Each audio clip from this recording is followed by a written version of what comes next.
all through my childhood, it was always like sex is bad. There was this whole the purity kind of movement, like the I kiss dating goodbye thing. My youth pastor literally said, don't date anybody. This idea of like just avoid. Avoid until you get married. Exactly. And then don't avoid it anymore. And you're like, I don't even know how to not do that. I went to Bible school, and I thought, well, if I have a sexual problem, I'll marry this beautiful lady, Tracy. She'll become my wife, and I'll have an outlet for my sexuality, and then all my problems will be gone. How many know if you have problems, just get married and they'll all be fixed? Not. In fact, marriage doesn't change you. Marriage just reveals more of what it finds in you. The best gift you give to your future spouse is your health. You being a healthy follower of Christ in all areas of your life is the best gift, because marriage will just reveal more of that.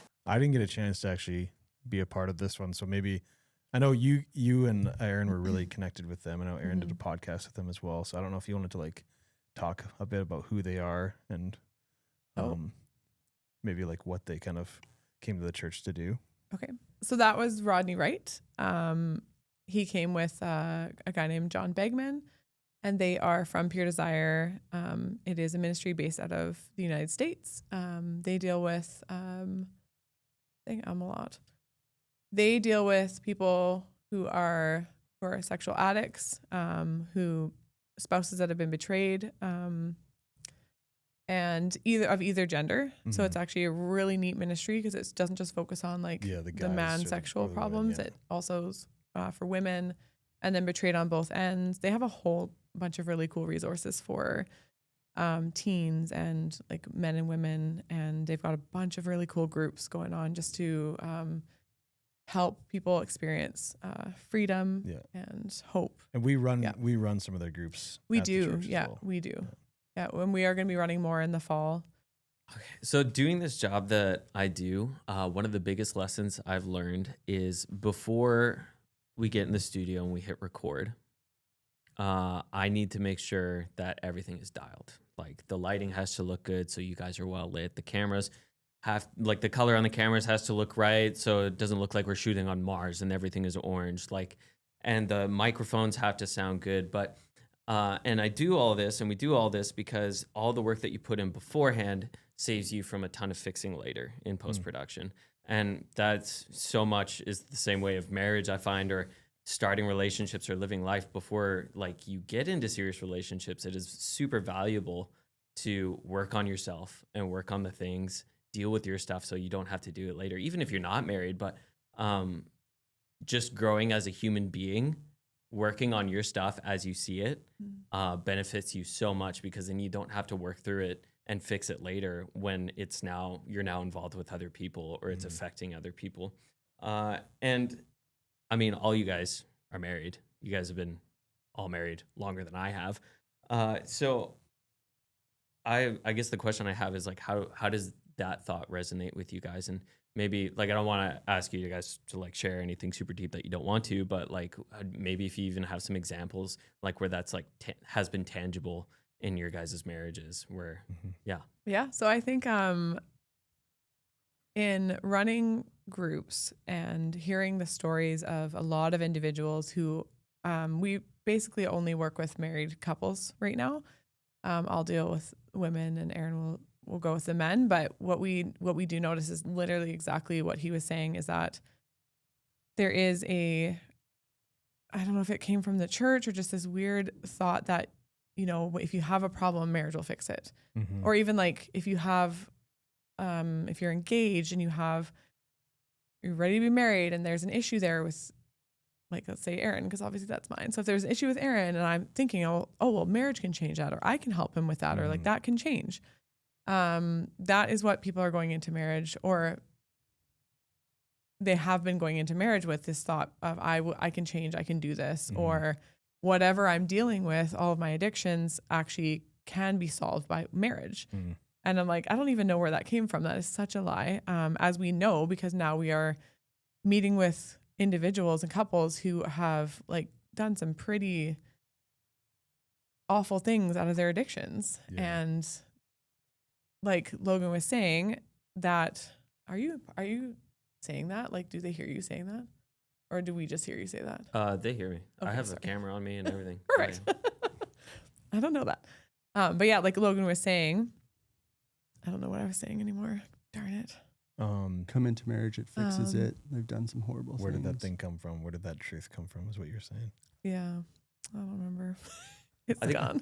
I want to expand this a bit more too, Yes. because I don't want it necessarily to just be in the vein of like sexuality, which I think it is Yeah. a part of it, but I Yeah. think so much more, like it could be like just personal habits that we have. Oh yeah. Mhm. It's being married to someone like we're talking about feelings and stuff earlier. It's like you have two people who feel things different ways. Yeah. You have two people who have their own issues, who are now with another person, and you have to work through those things together, and you accidentally step on the other person's toes, and you have to like reconcile with that. So yeah, Yeah. not necessarily just like within sexuality, which is part of it, but like on the broader scope Yeah. of Yeah. like Yeah. working through your personal stuff, dealing with that while being with another person. I said this on the last podcast, and I think it applies just as well here. But if you don't heal what hurts you, you'll bleed on people who never cut you. Mm-hmm. So if I Mhm. come into marriage thinking, hey, I don't need to deal with these things, like my wife and I can fix it, or like as he was speaking in portions of it there, like, hey, I have a pornography addiction.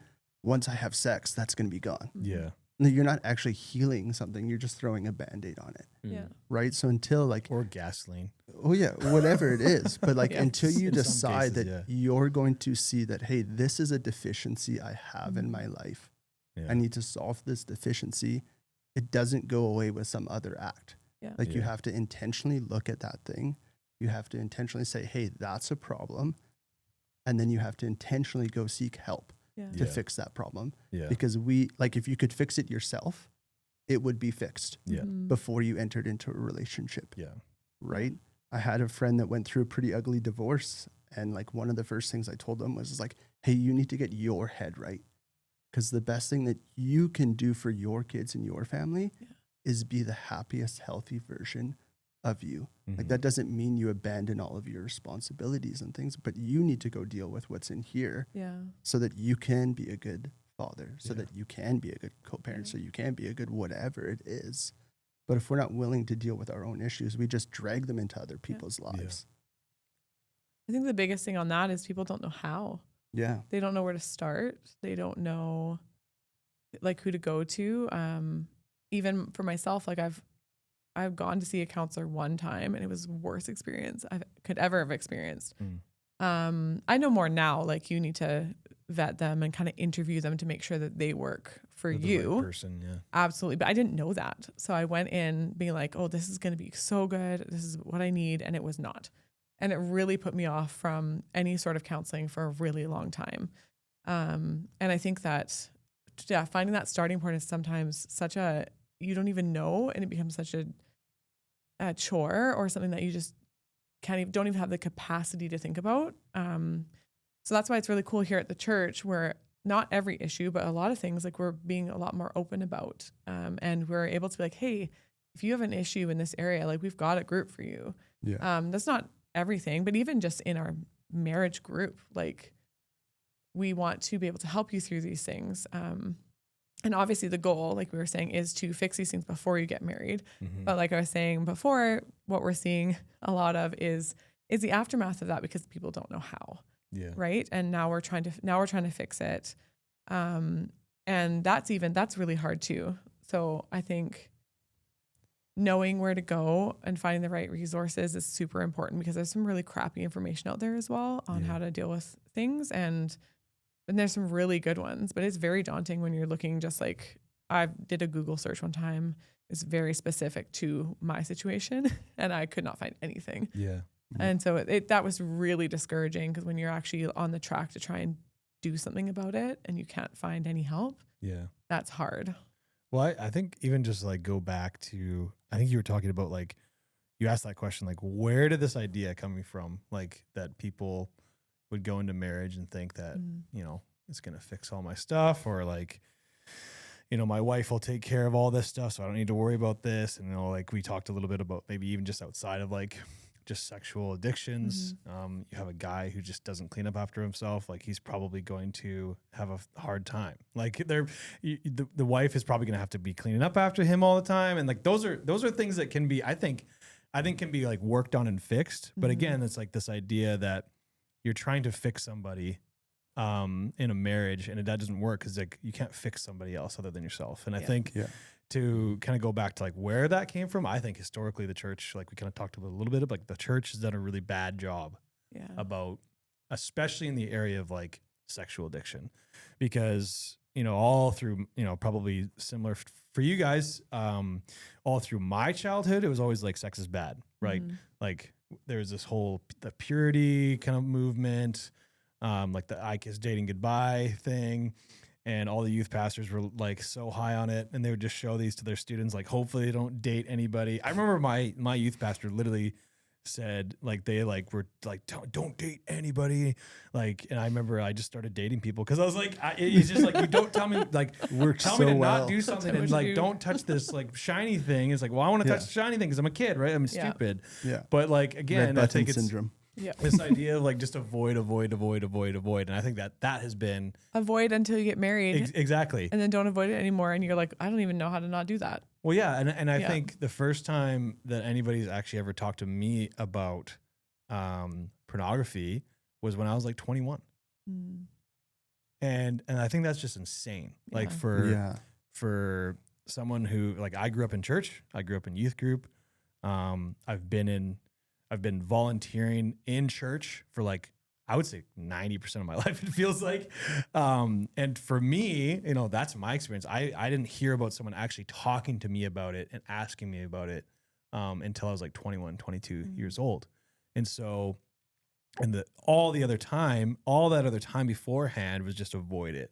Like you shouldn't struggle with this, but we're not going to talk about it. You know what I mean? And so then it just becomes like this like shameful thing for, I can only speak from like the guy's perspective. And that's what we see is like, anytime you talk to any student about it, it's just like, as soon as you talk to them about it, it's like, they're like, the weights get off of their shoulders. Cause that was the shame that was just like, if you deal with this, you are disgusting, or you are, you should never tell anybody, because like, why would you ever want to tell anybody about this? Like that's the lie that the devil loves to put on people. But I think that has been the problem that the church has never addressed in the right way until, I think, in the last, for me, in the last like 10 years, it's starting to come out more and more and more, where churches are actually tackling those things and saying like, treating it like sin is sin, but also there's sin with higher consequences. If you murder somebody, like the consequences, you're going to jail,